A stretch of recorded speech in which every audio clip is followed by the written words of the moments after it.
Dicen que los egipcios se volvieron locos. Y esto es porque quieren restaurar una pirámide e incluso publicaron un video de la obra. Esto podría ser considerado una herejía por la arqueología actual. Sin embargo, es algo que ya se ha hecho antes. Por ejemplo, fíjense en las patas de la esfinge. Aquí se puede ver claramente de que están restauradas. La esfinge. Y eso es porque cada cierto tiempo estos tremendos edificios necesitan una manito de gato. Incluso la esfinge, cuando fue descubierta, estaba totalmente tapada de arena. Si no lo hubiesen destapado, no la podríamos visitar. Por otro lado, el paisaje actual del sector de las pirámides de Giza dista mucho de cómo era en la antigüedad. Antes el agua llegaba hasta esta parte, que ahora está totalmente seca. Aquí recibían las piedras y hacían las pirámides.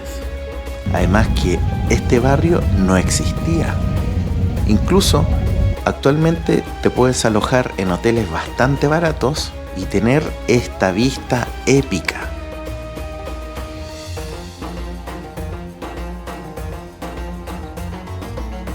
El precio del hotel también muchas veces incluye un desayuno como este y una cena súper contundente.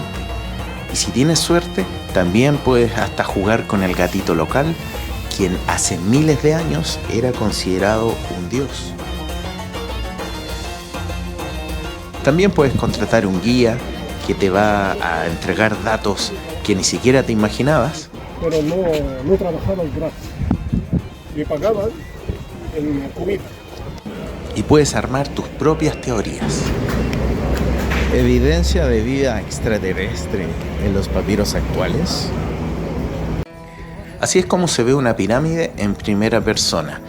Son bloques gigantes, en el fondo es como si fueran ladrillos. Entonces imagínense lo difícil que podría ser restaurar todo esto. Pero cuando se crearon las pirámides, esto era algo más liso, diferente a como está hoy. Este es el templo. Mire, aquí se ve la perfección de los bloques. Increíble.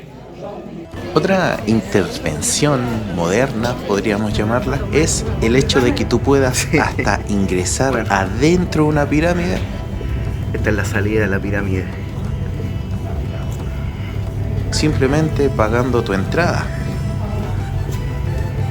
Sumamente húmedo acá. Un espacio muy reducido, yo diría como de 1 metro de alto, y obviamente con luz eléctrica. De lo contrario, sería muy fácil caerse. Al final de este pasillo llegas a la cámara, donde también hay un graffiti que data del siglo XIX. Esto fue rayado por el primer explorador que llegó a este punto. Esto de los grafitis no es nada nuevo tampoco. Hace miles de años ya se hacían grafitis y alteraciones en las construcciones. Tiempo atrás, un vuelo que pasó por sobre las pirámides, sin querer dejó al descubierto unos rayados misteriosos que están en la punta de una de ellas. Pero bueno, volviendo al tema inicial, el gobierno egipcio ha cancelado el proyecto debido a que afectaría la calidad de Patrimonio Mundial de la Humanidad entregado por la UNESCO. ¿Qué te parece a ti? ¿Vale la pena modificar una pirámide? Si el video te gustó, dale like y no te olvides que siempre te puedes suscribir. Un fuerte abrazote y nos vemos en un siguiente episodio. Ya lo sabes, si estás en el Cairo desesperado buscando agüita, diversión y un poco de pasta, no te pierdas. Chau. ¿Qué haces?